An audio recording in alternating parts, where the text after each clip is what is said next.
Unggahan video perihal mobil yang terbakar saat banjir di Aceh viral di media sosial TikTok. Postingan tersebut diunggah oleh akun TikTok @putribungsu95. Dalam video, terlihat anggota kepolisian bersama sejumlah orang berusaha membantu memadamkan api yang muncul dari mobil tersebut. Terkait hal tersebut, Kompas.com menghubungi Sri Ulina Ginting, pemilik akun TikTok @putribungsu95 sekaligus saksi mata dari kejadian tersebut.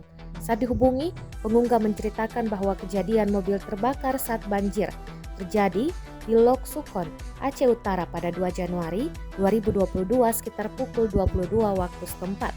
Ulina menceritakan kejadian tersebut terjadi saat dirinya sedang dalam perjalanan pulang dari Takengon, Aceh Tengah menuju Kuala Simpang, Aceh Tamiang. Ketika itu sejumlah ruas jalan tengah kebanjiran, termasuk di Lok Sukon dengan ketinggian air beragam. Menurutnya saat kejadian, sang supir kemudian langsung keluar dan membuka pintu belakang mobil untuk menyelamatkan anaknya. Mobil tersebut kemudian dibantu didorong oleh petugas kepolisian yang sedang berjaga dan para warga setempat di pinggir jalan. Untuk kemudian mobil berusaha dipadamkan apinya. Menurutnya, saat kejadian tidak ada korban jiwa dalam peristiwa tersebut.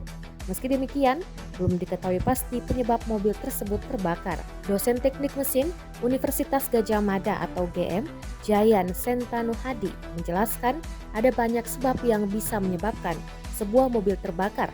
Sebab lainnya, sebuah mobil dapat terbakar imbuhnya yakni terdapat kebocoran bahan bakar. Selain itu, mobil terbakar juga bisa terjadi karena korsleting pada rangkaian kabel akibat modifikasi yang kurang tepat.